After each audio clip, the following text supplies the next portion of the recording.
Selamat datang di Trading untuk Semua. Karena semua bisa trading tanpa harus sepenuhnya ngerti trading.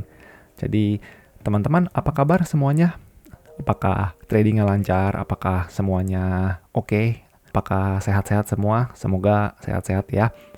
Kembali lagi di series Trading You, di mana di series ini seperti yang kemarin-kemarin sudah kita bahas, kita akan bersama-sama membangun diri kita sebagai seorang trader yang lengkap dari berbagai aspek. Jadi maksudnya tuh gimana sih? Trading itu kan teknik-tekniknya itu kan sebenarnya cuma 20% dari aspek keseluruhan trading ya. Ketika kita udah ada teknik yang cocok dengan kita, sisanya adalah hanya pengendalian diri, strategi konkret untuk membangun akun trading kita, dan lain-lainnya. Jadi udah bukan tentang teknik lagi kalau kita udah ketemu teknik yang cocok.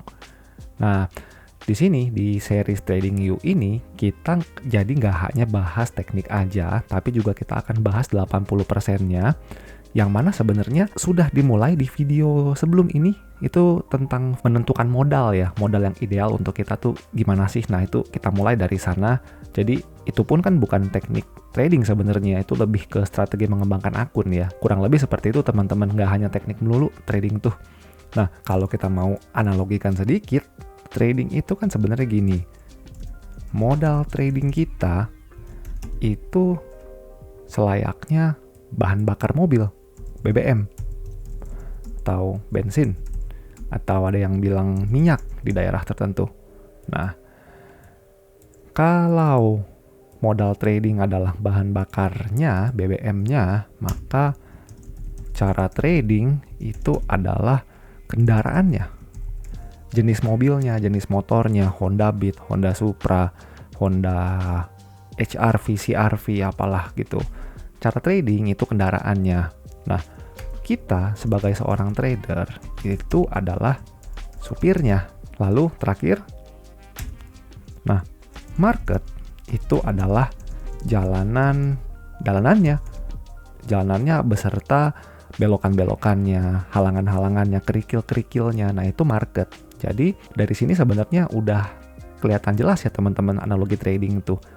Sebagus apapun kita punya kendaraannya, sebagus apapun jalanannya, se-full apapun tangki bahan bakar kita, kalau kita sebagai supirnya ini nggak benar, itu kan semuanya akan berantakan ya, akan nggak ada artinya. Jadi inilah kenapa saya membuat series Trading You ini. Begitu teman-teman. Oke, jadi di video sebelumnya kita udah bahas tentang modal trading. Jadi di sana saya bilang kita punya latar belakang dan kemampuan ekonomi yang beda-beda, sehingga modal trading ideal untuk masing-masing orang itu beda juga. Modal ideal untuk Anda tuh berapa, untuk saya berapa, itu semua sudah saya berikan simulasi dan juga toolsnya semua di video itu. Jadi teman-teman, sebelum lanjut di video ini, teman-teman bisa pause dulu ke video yang ada di layar atas, di atas layar teman-teman semua nih. Tonton dulu video itu, baru nanti balik lagi ke sini. Oke? Jadi harapannya kita udah tahu modal yang cocok untuk kita itu berapa. Jadi kita udah tahu bahan bakarnya tuh yang cocok untuk kita tuh berapa liter sih untuk sampai ke tujuan trading di sini ya. Di episode sekarang dan juga di episode berikutnya juga itu kita akan bahas tentang kendaraannya teman-teman. Kendaraannya itu apa? Yaitu cara tradingnya. Kita akan bahas tentang teknikalnya. Ini sebenarnya mungkin video yang udah ditunggu-tunggu teman-teman semua ya. Padahal sebenarnya ini hanya 20% aja teman-teman. Nah, sebelum kita masuk ke cara trading, kalau saya lihat trennya di YouTube nih, banyak orang yang suka dengan cara scalping. Scalping tuh jadi trading itu hanya berlangsung beberapa menit aja, lalu tutup posisi, dan kita langsung tahu kita loss atau kita win sebenarnya di trading itu dalam waktu beberapa menit doang. Nah, kita pikir kita cocok dengan scalping, padahal sebenarnya kita tuh cocoknya dengan day trading atau swing trading gitu misalkan. Nah, itu tuh sebenarnya nggak ada yang tahu sampai kita benar-benar nyoba sendiri gitu.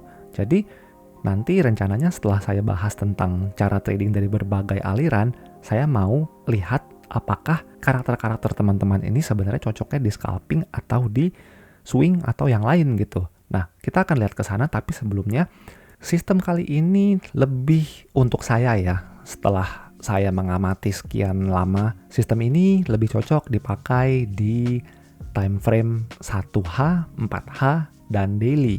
Walaupun sebenarnya bisa dipakai di time frame manapun, karena market itu kan gerakannya fraktal. Fraktal dalam artian apa yang terjadi di time frame besar itu juga akan terjadi di time frame kecil gitu. Jadi sebenarnya ini cocok dipakai dimanapun, tapi yang saya rekomendasikan adalah time frame 1 hour, 4 hour, dan juga daily.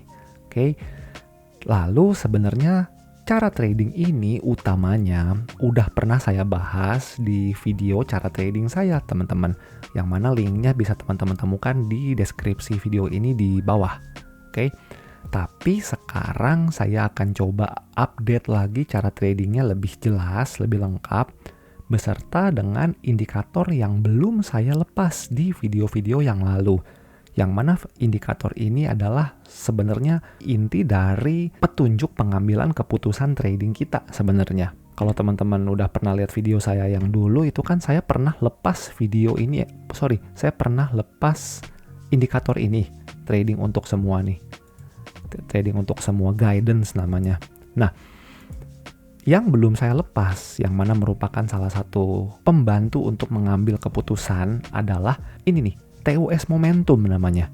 Karena saya trading berdasarkan momentum yang terjadi di market, kalau begitu saya perlu sesuatu yang memberitahukan kalau momentumnya udah dateng gitu kan. Nah, saya sebenarnya ada pakai custom indikator ini, TUS momentum, dan selama ini belum saya lepas, tapi saya putuskan akhirnya ini saya akan lepas untuk teman-teman semua secara gratis. Jadi saya nggak pungut biaya apa-apa, yang mana kedua indikator ini, trading untuk semua guidance, ini ada banyak sekali pilihannya, dan juga TUS momentum ini bisa teman-teman dapatkan di link di bawah di kolom deskripsi. Jadi teman-teman caranya adalah klik link di bawah, lalu kalau nggak salah namanya add to chart deh namanya, atau add to favorite.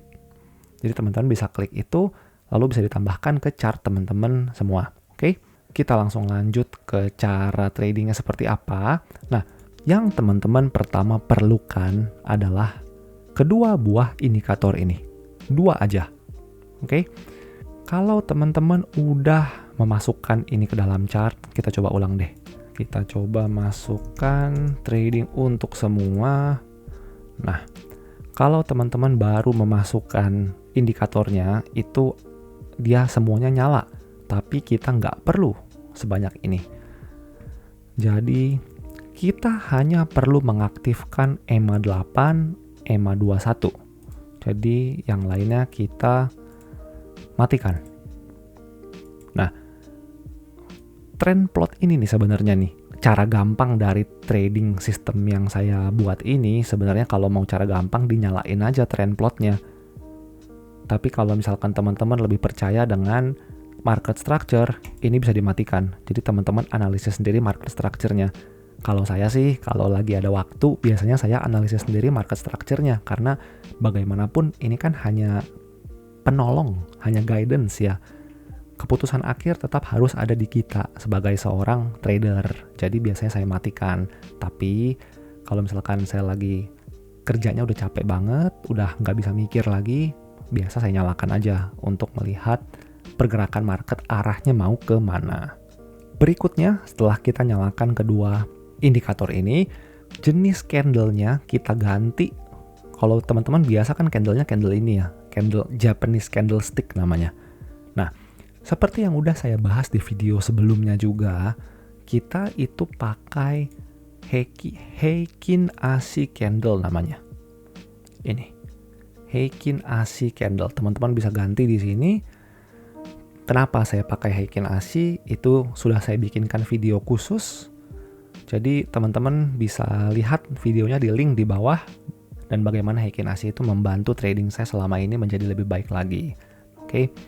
Nah, kalau udah, teman-teman ke berikutnya adalah masukkan indikator yang ini, yang TUS momentum.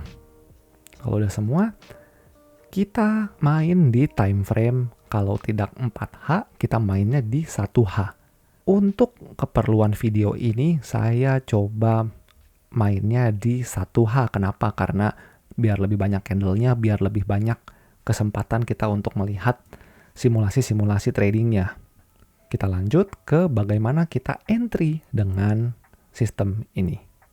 Jadi, yang pertama-tama kita lakukan adalah kita pertama-tama melihat TUS momentumnya.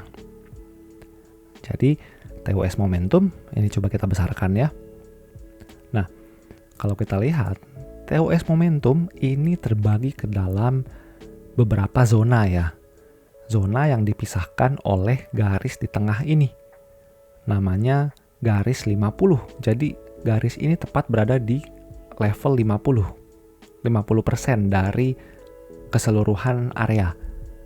Nah, jadi kalau misalkan si garis kuning ini berada di atas garis 50, itu artinya dia di area buy. Jadi kalau misalkan si kuning ini sedang di atas 50, berarti sentimen market itu sedang naik ke atas. Sebaliknya, kalau si garis kuning ini sedang berada di bawah 50, artinya market sentimennya sedang turun. Jadi, kalau misalkan market sentiment sedang turun dan dia berada di bawah garis 50, artinya si kuning ini sedang berada di area sell. Jadi, kemungkinan besar adalah kita lebih baik cari sell. Kalau kuningnya ini berada di bawah garis 50, yang kebetulan saya berikan warna biru nih di sini. Teman-teman bisa bebas mengganti warnanya. Oke. Nah, tapi kita bisa lihat ini ada garis di 30% dan juga ini ada garis di 70%. Kalau teman-teman biasa pakai RSI atau stokastik, teman-teman mungkin udah tahu nih namanya garis oversell dan juga overbought namanya. Kita tulis deh. Ini namanya area overbought atau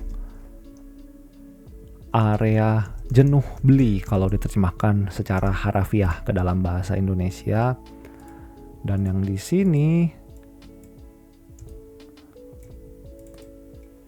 namanya area oversold. Area jenuh jual. Maksudnya gimana sih jenuh beli, jenuh jual? Jadi kalau teman-teman lihat di sini nih.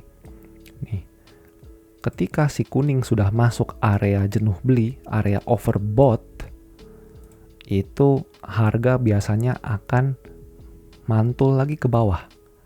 Kita coba bandingkan dengan harga asli di chart.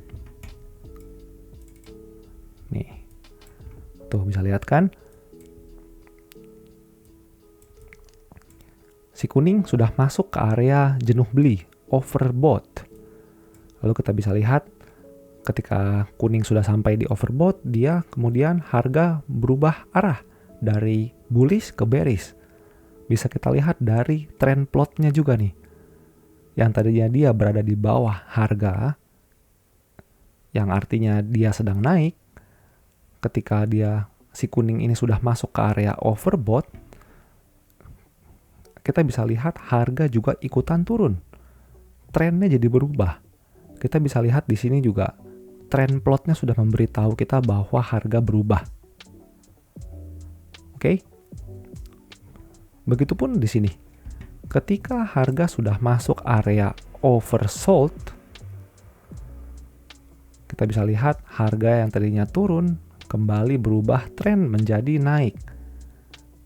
Kita bisa lihat di mana selain di struktur, kita juga bisa lihat di dia punya trend plotnya, teman-teman.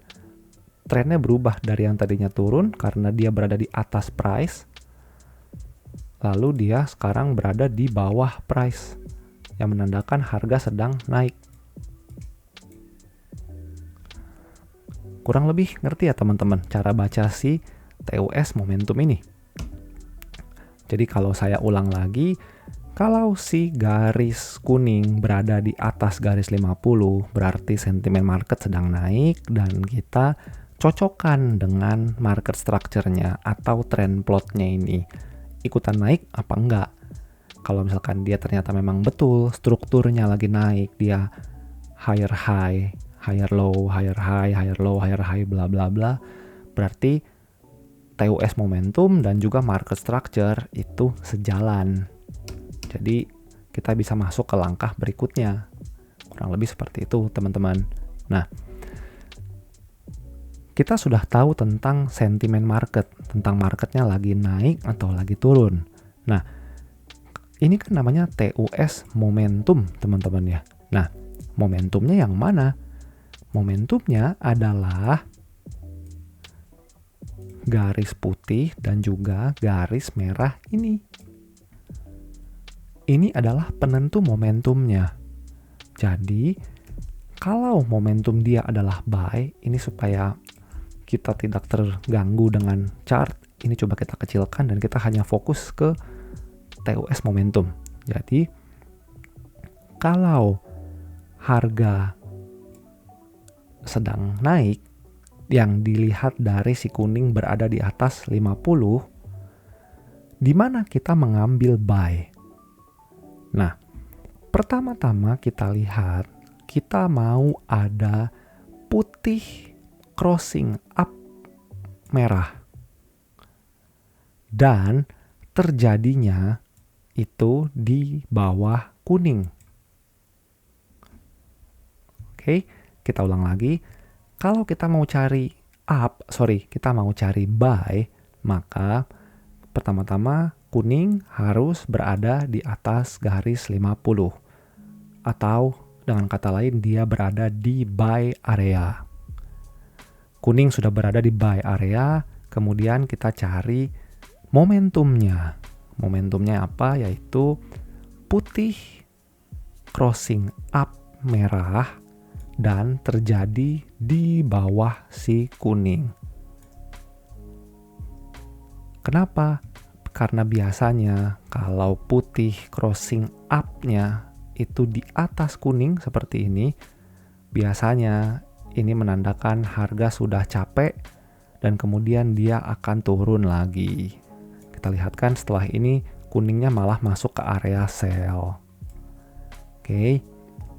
Teman-teman udah ngerti di sini? Kalau ada yang belum mengerti gimana, diulang lagi videonya. Karena saya sudah pelan-pelan sekali menjelaskannya nih barusan. Oke? Begitupun dengan sell. Pertama-tama kita lihat sell itu dari mana? Dari kuning yang berada di sell area. Kuning berada di sell area, lalu kalau misalkan dia sudah berada di sell area dan terutama kita cocokkan dengan market structure-nya, tapi itu nanti. Nah, kalau dia sudah di sell area, ini kita melihat adanya momentum. Momentumnya apa? Lagi-lagi, putih crossing down merah, namun masih berada di atas si kuning. Kalau tadi untuk buy, kita mau adanya putih crossing up merah dan terjadi di bawah si kuning. Untuk untuk sell, kita mau sebaliknya. Kita mau adanya terjadinya putih crossing down, karena ini kan sell ya. Jadi kita maunya ada crossing down si merah dan terjadi di atas kuning. Karena kalau dia sudah terjadi di bawah kuning, itu artinya momentumnya sudah bisa dibilang habis. Indikasinya tuh mau habis momentumnya. Oke. Nah, lalu kita lihat. Jadi, katakanlah kita bisa lihat di sini nih ya. Kita lihat di sini ada signal sell. Jadi kalau di sini masih belum, jadi kita bisa dilihat kuning berada di bawah garis 50, yang artinya sentimen harga sedang turun. Jadi kita harus nyari sell. Lalu kita bisa lihat adanya momentum yang ditandai oleh putih crossing down merah dan terjadi di atas si kuning. Nah, kalau udah begini, kita cocokkan dengan harga, dengan chart. Yaitu, bagaimana kita menyocokkan chart? Yaitu dengan market structure dan juga entry confirmation yang sudah pernah saya bahas di video sebelumnya.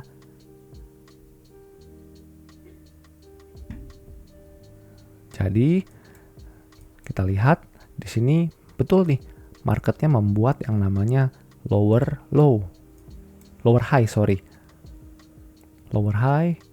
Dia baru aja yang namanya menembus structure yang ini, dia membentuk trading range yang baru, membentuk lower high, dan lower high-nya ini terjadi di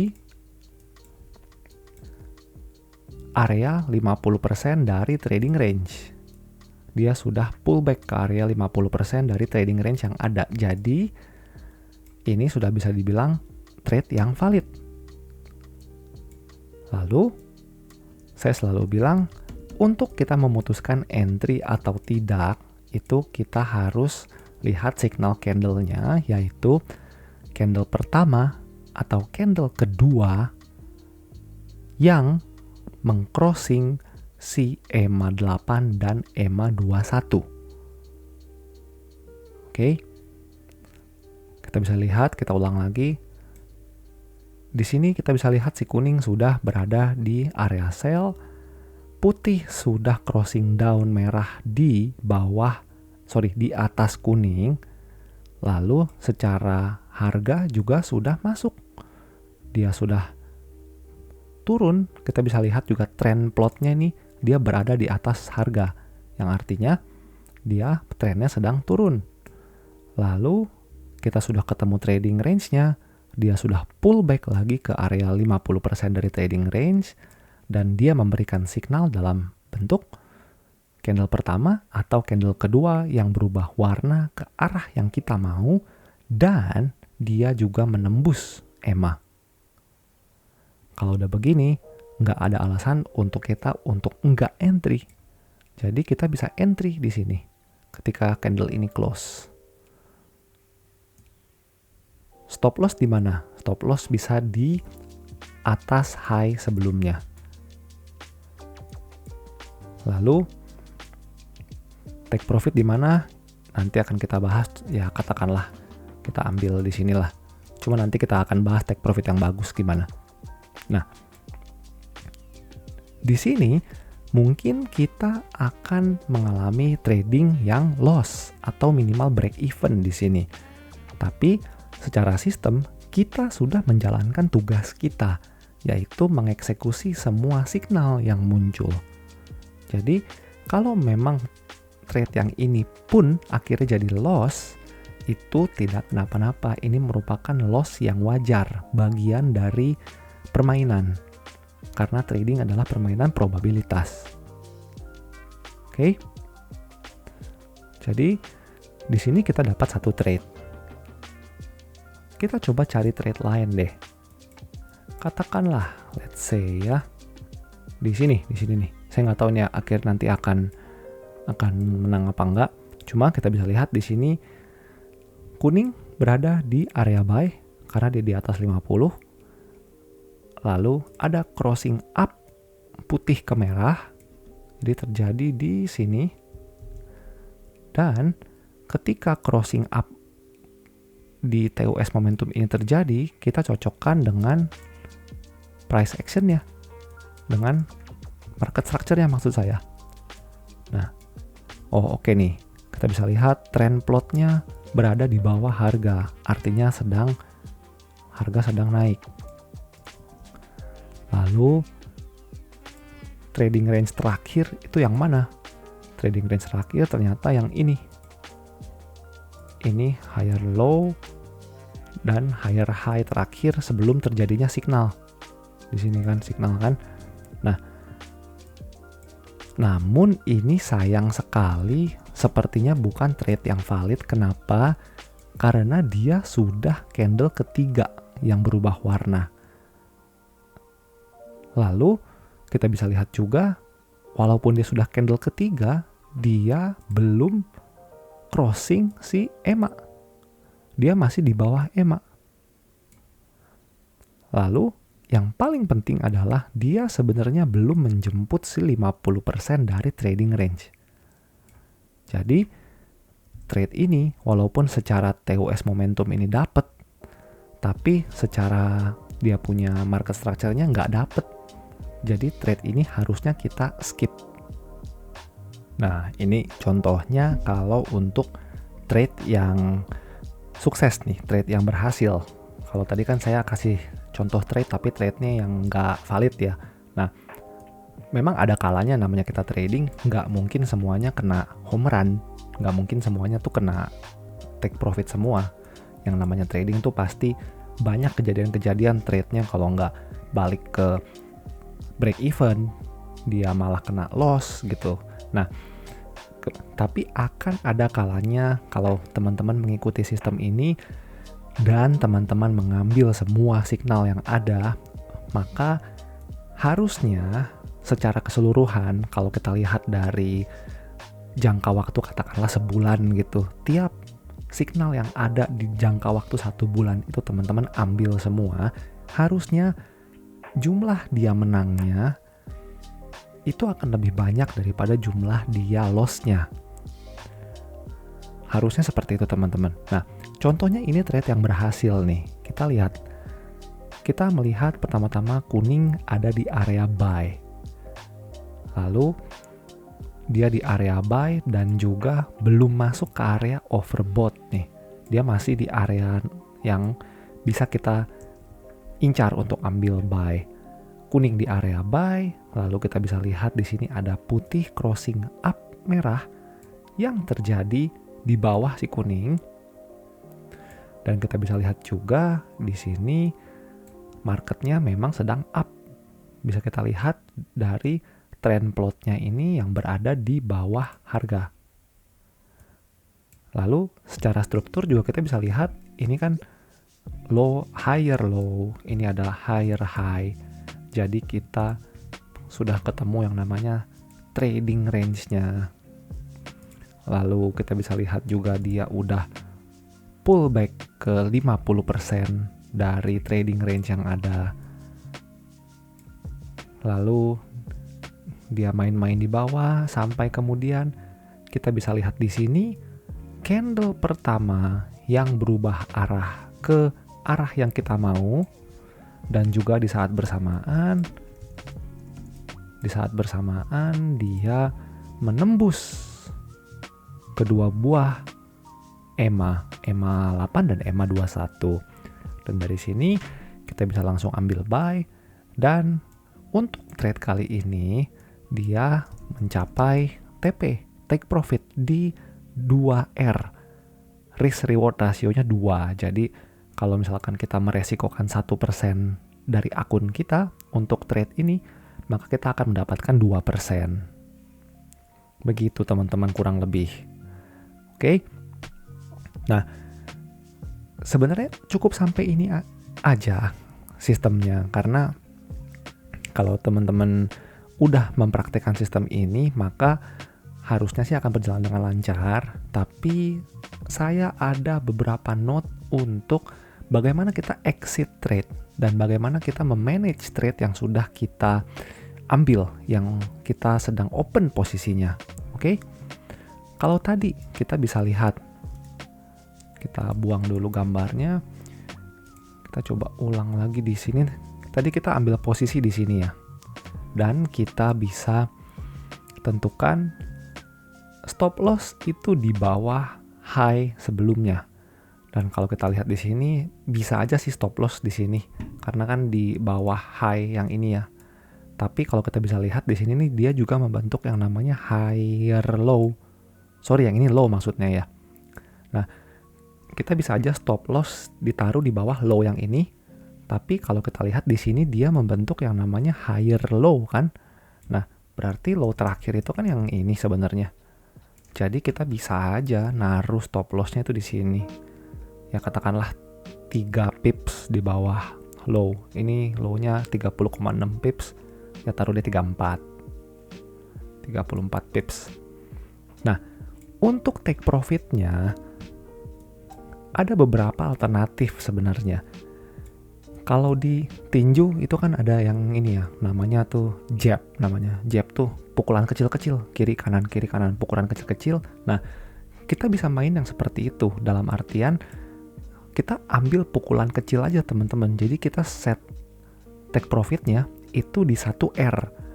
Jadi kalau misalkan kita meresikokan 1% setiap trade-nya, kalau ini menang nyampe TP, kita akan dapat ya 1%. Gitu, 1R. Atau kalau mau pukulannya agak berat sedikit, misalkan uppercut gitu, itu kita bisa setting di 1:5 risk reward ratio. 1,5 maksud saya. 1,5 risk reward ratio. Jadi kalau misalkan kita meresikokan 1%, maka kita akan menang 1,5% di sini. Atau yang biasanya banyak dipakai oleh berbagai jenis trader di dunia, itu biasanya mereka main di 2R, 2 risk reward ratio. Oke. Bedanya apa? Ya tentu kalau misalkan semakin besar R-nya, risk reward ratio-nya, maka ya uang yang kita dapatkan itu akan semakin banyak tentunya dong. Tapi ingat, kalau semakin besar risk reward ratio-nya, maka semakin jarang pula market itu akan sampai di titik take profit kita. Dengan kata lain, semakin besar risk reward ratio-nya, win rate kita biasanya akan semakin rendah. Semakin kecil risk reward ratio-nya, biasanya win rate-nya akan semakin besar. Tapi nominal win-nya itu nggak akan besar karena kan risk reward ratio-nya kecil. Oke, jadi teman-teman udah bisa ngerti di sini ya. Lalu, kalau misalkan teman-teman sudah berada di dalam sebuah posisi, apakah teman-teman ketika sudah di dalam trade, membiarkan aja trade-nya jalan tanpa adanya intervensi, tanpa adanya managing dari trade tersebut? Nah, managing sini dalam artian tuh gini. Jadi kalau misalkan teman-teman udah ambil trade di sini, lalu harga sudah naik ke atas, apakah teman-teman akan diem aja atau apakah teman-teman akan berusaha untuk mengamankan posisi teman-teman?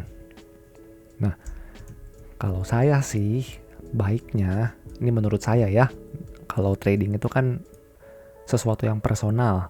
Kalau teman-teman berasa nggak cocok, silahkan dimodif berdasarkan kemauan teman-teman. Tapi kalau saya sih biasanya, kebetulan ini kan risk reward ratio-nya 2 ya, 2R nama lainnya. Saya biasanya ketika harga sudah sampai di 1R, ketika harga sudah di risk reward ratio 1, saya biasanya akan memindahkan stop loss-nya. Kan di awal stop loss saya di sini. Ketika harga sudah di risk reward ratio 1 atau 1R, biasa stop loss-nya akan saya pindahkan ke titik entry saya. Ya kasih ruang dikit lah untuk kita bayar komisi ke broker untuk spread dan segala macamnya. Saya pindahkan stop loss-nya dari yang tadinya di bawah sini ke titik entry kita, dilebihin sedikit. Nah, tujuannya jadi kalau misalkan tiba-tiba marketnya lagi galau, misalkan marketnya dia nggak mau naik, tapi dia masih mau turun, masih mau pullback ke bawah. Nah, ketika dia pullback, untuk mitigasi resiko kita, ketika dia pullback, dia tidak akan masuk ke area minus kita nih. Tetapi kita akan ke stop di area break even namanya. Gitu, karena biasanya kalau market sudah jalan sejauh ini, lalu kemudian dia malah turun ke bawah. Saya zoom out dulu biar gambarnya enak. Nah, kalau misalkan market sudah bergerak sejauh ini, lalu dia turun ke bawah, itu ada kemungkinan market biasanya mau berubah arah. Jadi, dengan kita memitigasi resiko kita, ketika harga sudah 1R, stop loss kita pindahin ke sini, ketika market beneran berubah arah ke bawah, kita aman. Kita masih bisa berakhir dengan minimal $0. Karena di dunia trading ini, kalau kita tidak kehilangan uang, maka kita masih menang, walaupun itu break even jatuhnya. Jadi kurang lebih seperti itu teman-teman cara saya memanage trade. Nah, itu tadi kalau teman-teman ngambil trade dengan risk reward ratio-nya itu 1:2. Nah, kalau teman-teman seperti yang tadi olahraga tinju, teman-teman ambil jab-jab kecil gitu, pukulan kecil kiri kanan dengan cara teman-teman itu mengambil risk reward ratio-nya hanya 1:1. Kalau di sini, menurut saya, teman-teman mungkin sudah bisa close trade-nya ketika harga berbalik arah, dalam artian gini, saya jelaskan. Kalau teman-teman risk reward ratio-nya hanya ambil 1R, menurut saya teman-teman jangan membiarkan trade ini terkena full stop loss. Jangan sampai terkena full stop loss, tapi kalau misalkan market, kayak contohnya nih, kita mengambil buy nih. Kita ngambil buy, stop loss-nya di sini, take profit-nya di sini dengan jumlah pips yang sama dengan stop loss, makanya dia 1:1. Saya sih biasanya akan close trade saya ketika harga berbalik arah dan dia nge-crossing balik si kedua buah EMA ini. Saya biasanya akan tutup trade kalau harga candle-nya berubah warna ke arah yang berlawanan dari trade kita dan dia menyeberang balik si kedua buah EMA ini. Bahkan kalau dia menyeberang balik salah satu EMA pun itu saya tutup biasanya. Karena apa? Yang penting cari aman dulu teman-teman. Jadi dengan kita tutup trade kita di candle ini, maka kita bisa nutup kurang lebih nggak sampai 1R nih, paling kayak cuma 0,3%, 0,4%. Kalau kita nggak tutup, maka dia akan kena full stop loss di sini. Oke, jadi kurang lebih ini cara singkat, cara sederhana saya untuk memanage trade yang sedang berjalan. Jadi kalau teman-teman masih ingin tahu bagaimana sih cara memanage trade yang lebih baik lagi secara komprehensif, teman-teman bisa komen di bawah, kasih tahu saya kalau teman-teman ingin lebih banyak belajar lagi tentang trade management. Jadi nanti saya akan bikinkan video terpisah kalau memang banyak peminatnya, oke? Kurang lebih begini teman-teman. Cara kita trading ini bisa dibilang intraday trading atau swing trading. Jadi ini cocoknya untuk teman-teman yang kerja sambil trading biasanya. Jadi kalau lagi istirahat teman-teman bisa cek chart, teman-teman bisa lagi makan siang gitu kan, sambil makan sambil ngecek chart sebentar, kalau ada trading entry sebentar lalu udah tinggalin gitu. Kurang lebih begini sistem trading di H1 dan juga di H4. Tapi saya ingin memberikan beberapa catatan untuk teman-teman.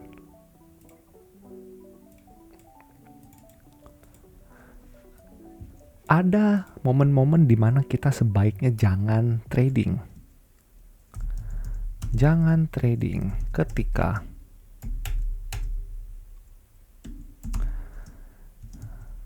candle signalnya terlalu besar.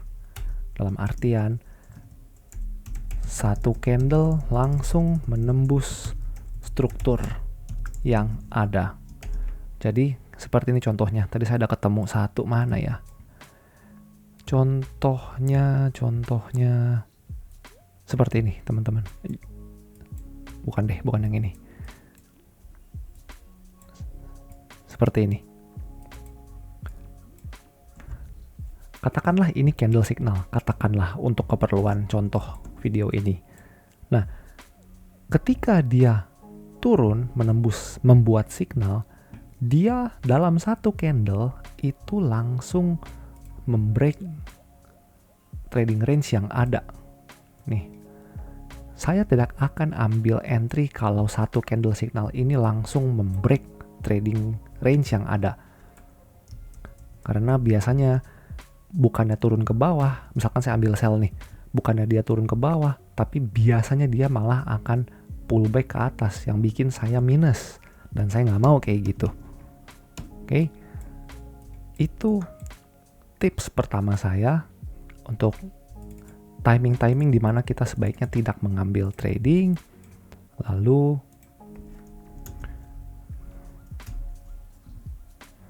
tips kedua adalah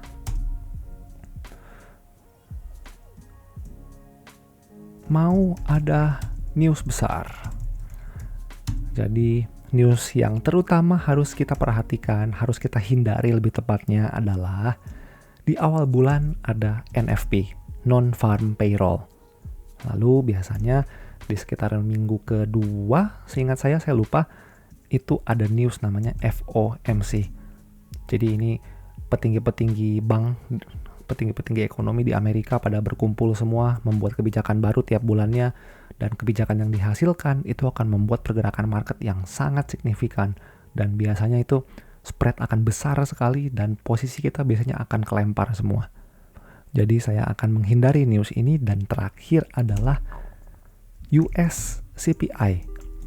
CPI itu apa? CPI itu Consumer Price Index yang terjadi di US, di Amerika. Jadi kalau mau ada news CPI-nya Amerika, saya biasa akan tutup semua trade saya dan biarkan news terjadi. Lalu kalau misalkan ada signal atau ada apa, baru kita masuk lagi. Oke. Dan terakhir, jangan trade ketika, seperti yang tadi saya udah bilang di awal, ketika garis kuning sudah masuk ke area oversold atau overbought. Lalu yang tidak kalah pentingnya adalah tentukan rule atau aturan untuk teman-teman semua. Dalam artian seperti ini, contohnya tentukan maksimal loss per hari atau per minggu. Jadi trading itu kita nggak setiap kali menang, trading itu pasti akan kalah, akan ada loss. Makanya kita tentukan maksimal loss per hari atau per minggu, tergantung gaya trading teman-teman. Jadi kalau misalkan kalau sudah mencapai maksimal loss, kita stop trading untuk hari atau minggu itu. Jadi trading nih, saya tekankan lagi, yang susah tuh seperti ininya teman-teman. Bagaimana kita mengikuti aturan yang udah kita buat sendiri gitu. Oke. Kurang lebih ini sistem trading dari trading untuk semua, dan ini cocoknya dipakai di time frame 1H, 4H atau daily. Dan jadi cocoknya tuh untuk teman-teman yang katakanlah 1H tuh cocoknya biasanya untuk teman-teman yang trading sambil buka toko. Jadi kalau buka toko itu kan kita punya banyak waktu ya. Nah, kalau 4H dan daily itu cocoknya untuk teman-teman yang trading sambil kerja biasanya, yang benar-benar sibuk banget harinya. Semakin tinggi trading time frame-nya, itu semakin cocok untuk teman-teman yang hari-harinya sibuk. Oke? Nah, kalau teman-teman masih ada pertanyaan, silahkan komen di bawah, silahkan message saya akan coba bahas satu persatu. Kalau misalkan ada ide untuk video-video lain yang ingin dibahas, silahkan komen juga, dan juga jangan lupa di like videonya, di subscribe, supaya teman-teman lain yang belum tahu channel ini, mereka juga terbantu dengan adanya konten ini supaya trading mereka lebih baik lagi. Jadi, terima kasih banyak teman-teman udah nonton satu video dari series Trading You ini, dan kita ketemu lagi di video-video berikutnya. Dan saya undur diri dulu, dan sampai jumpa teman-teman.